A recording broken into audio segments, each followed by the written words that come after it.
these ones here that I suspect are going to be grumpy, I put a lot of like pressure towards their like cinch area where stuff is going to apply pressure to underneath. She's very reactive. So I just want her to get kind of as adapted to that as possible.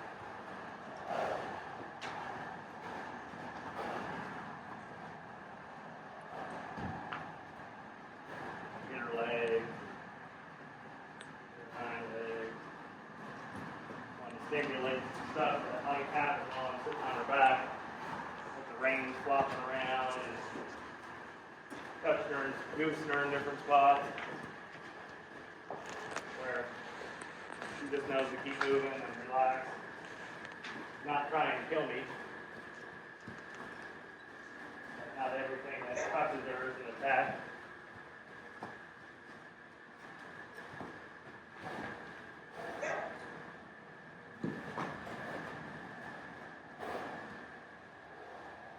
Like everything, I just try to make sure that she accepts both sides of everything.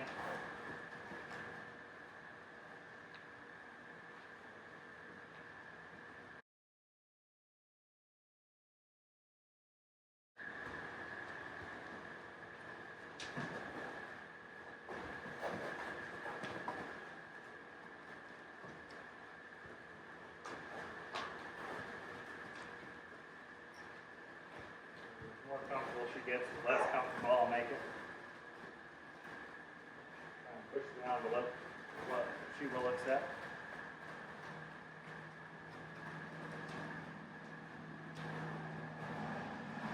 Touch the flanks too. Go up under their tail.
It's real funny because she'll get to where you're thinking she's getting ready to accept it, and then she goes, no.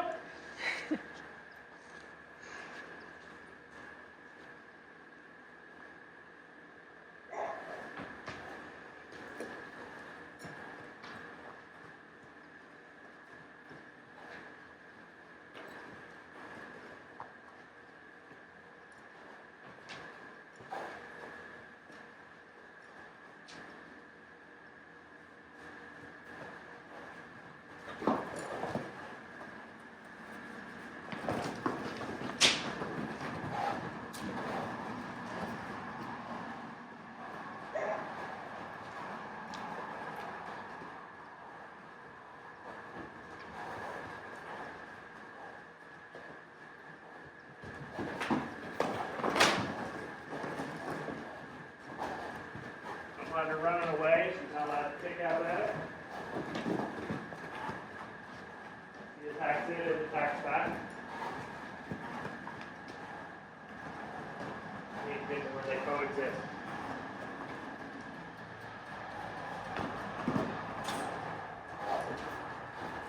I don't want her to kick out at it, and I don't want her to freeze up. She has to keep moving her feet until she just figures quits moving her feet. One, because she's relaxed and relaxed down into a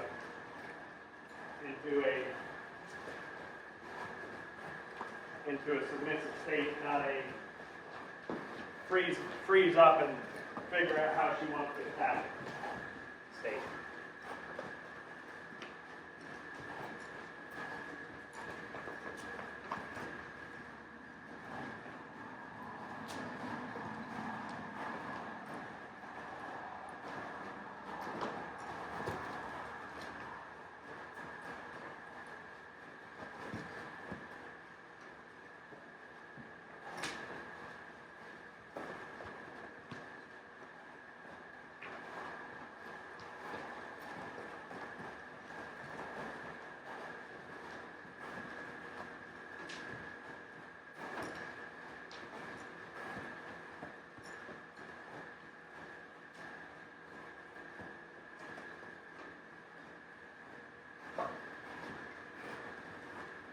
Now we're going to get some brain activity.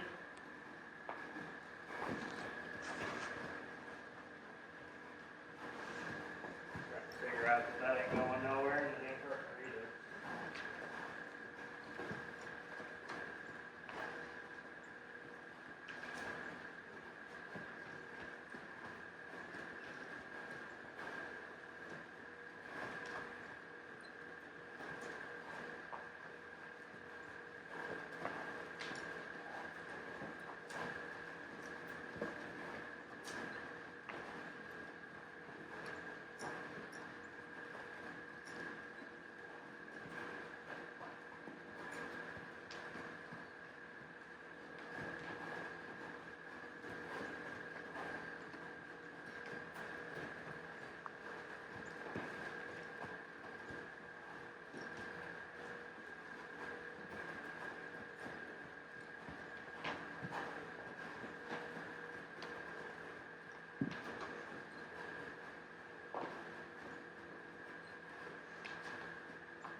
Right here, this is not a relaxed state.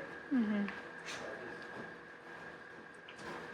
she freezes up like that, I'm not going to attack her because it's not what I'm looking to achieve here. I don't want her to move forward out of fear. I just want her to move forward and learn how to relax and carry and accept things.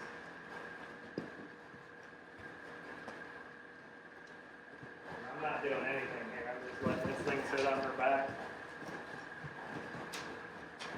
Her tightness is bouncing that thing on her. I've just got a hold of it in my fingertips. So the more she tightens up and reacts, the more that thing kind of bounces around on her. When she'll loosen up, you can see her back muscles right now are as tight as a barrel. As soon as she'll learn to relax them, that flag will just ride along smooth. Give her less to react about. So she's in charge of how much pressure she puts on herself by how tense she gets. All I'm doing is standing here, not necessarily trapping her into any set size of a circle. I'm just allowing her to work it out by going forward within a reasonable distance for me.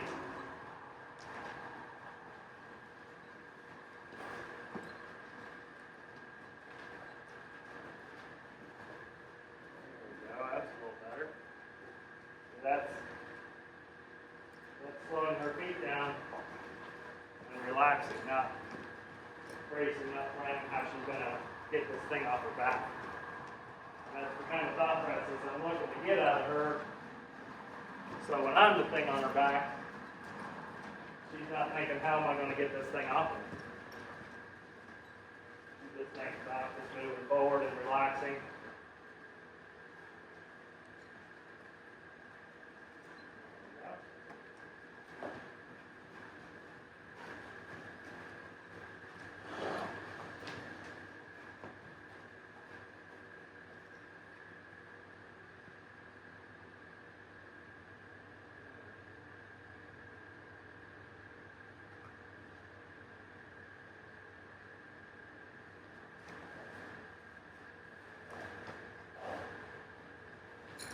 So that was a semi-relaxed stop, but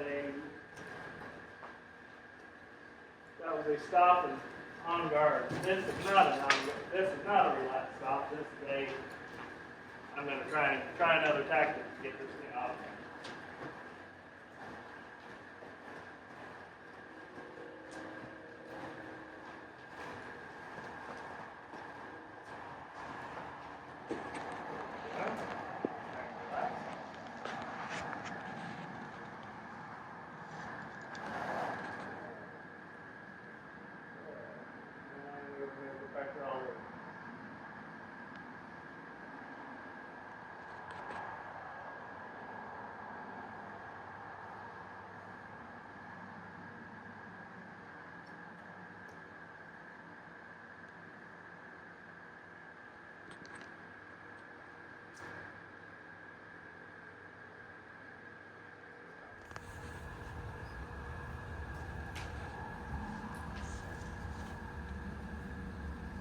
Let her stand there for a minute or two.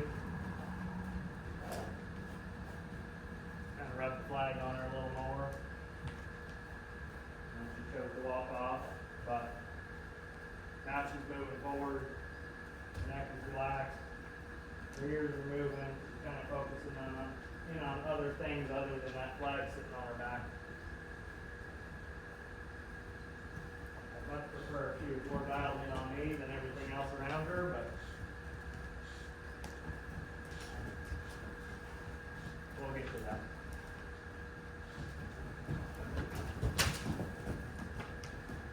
This is okay, there's a little bit of scurrying here because I want her to go through some of this so that she learns how to problem solve without me having to intervene too much. All I have to be here is kind of a waypoint for her to check back into every once in a while she learns how to deal with outside interference, like flags and dogs walking by, noises and horses running around out in the pasture. All that stuff is going to be very important for her to figure out how to deal with it as it gets thrown at her before I'm comfortable ever sitting on it. Right here, she's a little tight, but her ears are working a little more, lips are working a little more, her eyes are moving around a little more, her eyes are starting to soften, her body position, although it ain't perfect right now, she's at least trying to find points of relaxation.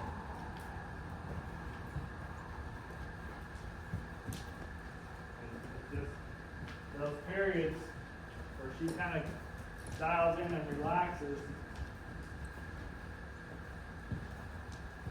are just, she'll figure out that it's just a lot easier to go around here relaxed with your belly underneath you, pushing from the hind end, relaxing your body, relaxing your neck. It's just a lot easier way to travel. It takes a whole lot less energy when you're using your brain and using yourself efficiently instead of just trying to tighten up and scurry away from everything. See, like right here, she's tight again, and that flag's bouncing on her. She just reacts to that. She's reacting to her own reaction.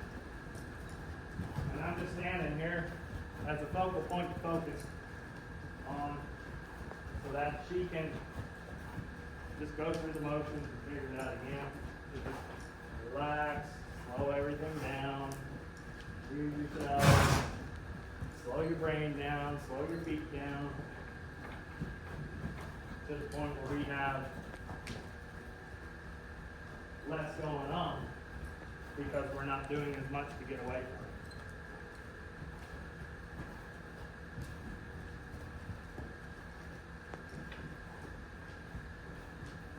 There we go. And ultimately, I would love it if she just gave in, relaxed, and faced up, but she's not quite ready to give me that yet, and I ain't going to force the issue. I'm going to work on one thing at a time here. got to get comfortable with this thing. And it's up to her how much energy she wants to expend getting over it. I'm just standing here. I'm not doing anything. I'm not provoking her. I'm not trying to push her around. I'm just laying a flag on her back. If she wants to use poop as a learning lesson, that's good with me. This thing ain't so bad. There we go. Ooh, we got a face up, so we're going to remove some pressure.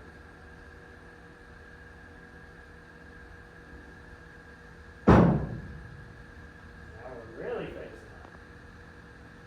We're coming in for some security, which is what I like.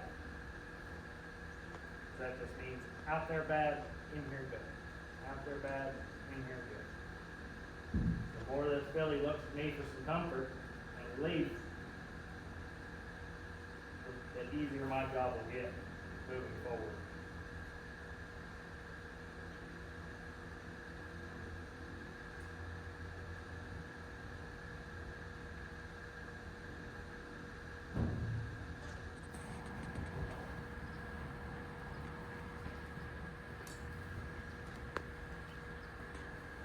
Good.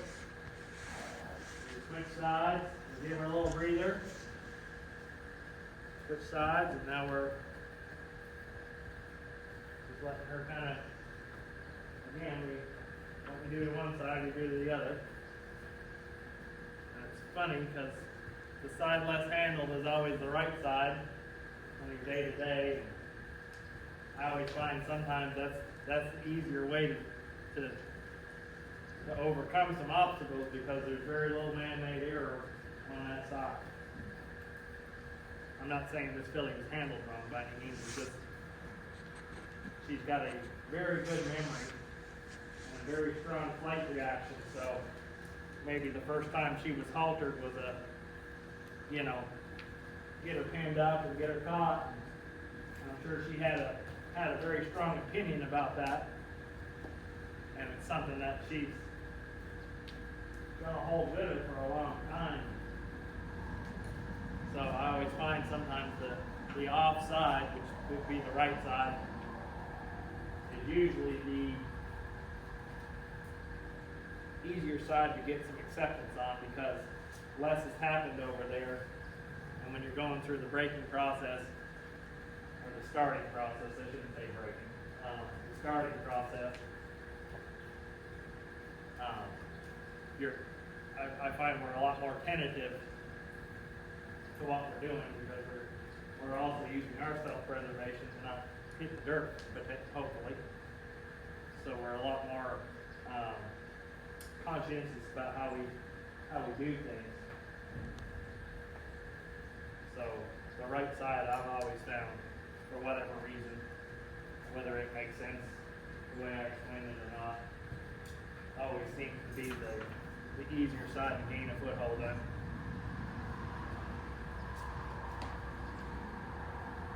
See, this way she's a lot more dialed in than me. She's got her ear on me. She's a lot more relaxed this direction. Now granted, she spent quite a bit of energy going the other way, so that might be working to my advantage as well. But I was willing to bet if I had started out on this side, I would have gotten here a lot quicker than I did on the left side.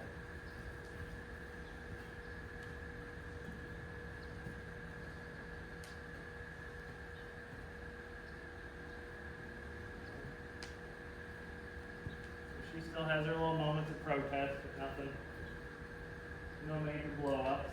No real major blow-ups either way, honestly. She's just, like I said, we've been messing with this filly here now for a couple weeks. Not doing anything too invasive, but just getting her used to being handled and having to come to a different way of thinking. Right there, I missed my timing. That was my bad there, so now I have to commit to saying when she started to face up, I should have backed up a little bit and removed some more pressure off of her back. And I think I probably would have got a very good release there, but I wasn't paying good enough attention. and I missed my opportunity for a big release. And right here, she's stuck on the outside world every time she gets to that gate.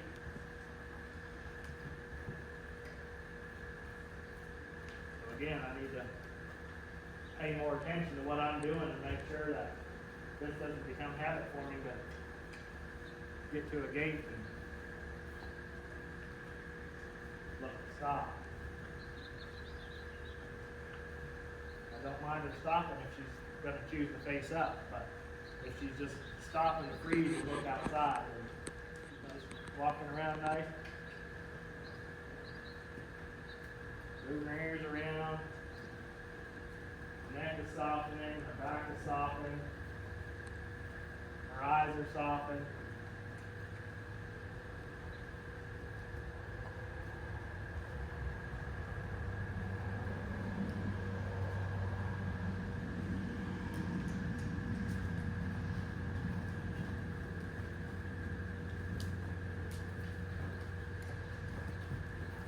Right here now, I got to start getting her attention because this is becoming a little game for her.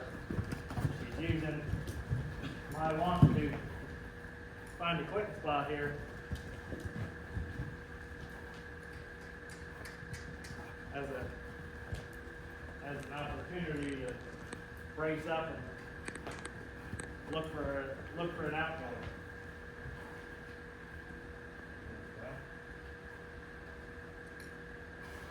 It's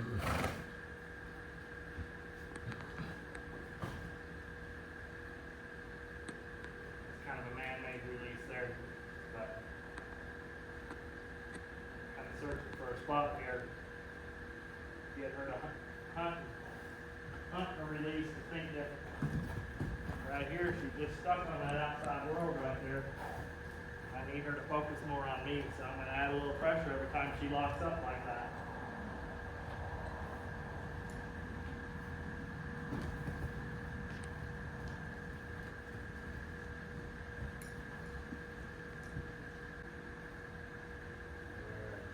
Very good.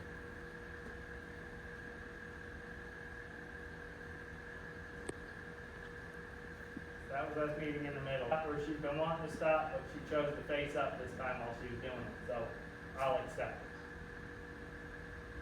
You gotta meet in the middle somewhere every once in a while. It can't always be her way and it can't always be my way.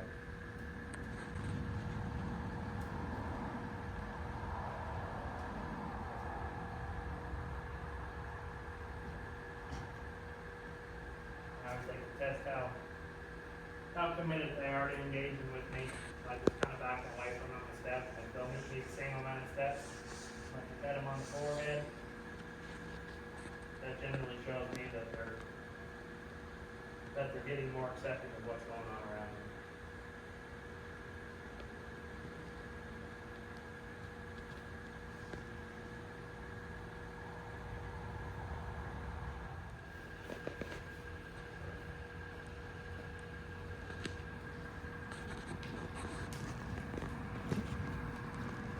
See, prove my point right.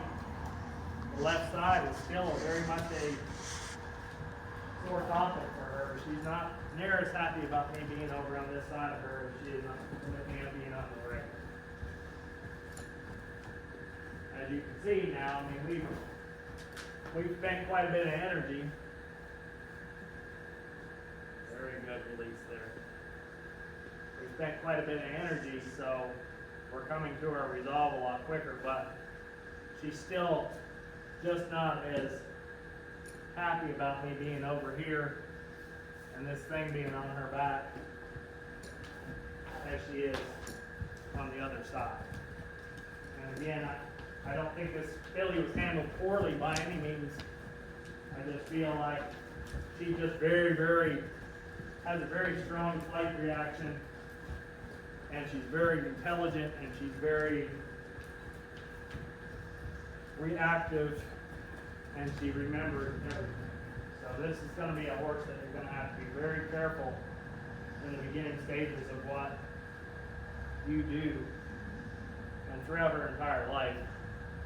She's going to have a very strong desire to get away from being in trouble. So you're going to have to be very, very, very willing to take your time and compromise with this filly a lot. And I think when she gets older and mature, she does want to be very sweet. She doesn't have any meanness to her. It's all just natural reaction to get away from humans. I don't think it's necessarily been any poor handling or anything in general. She just has a stronger reaction than most. Especially in the reining world nowadays, we've bred these things to be so dang gentle where you can pretty well just pick them out of the pasture and saddle them up and go. And we think we're all really good colt starters because of it, but these ones here will make you work for it a lot more. But in this filly's case, I think the amount of work is going to be rewarded heavily if you are willing to put the work in. Very good right here.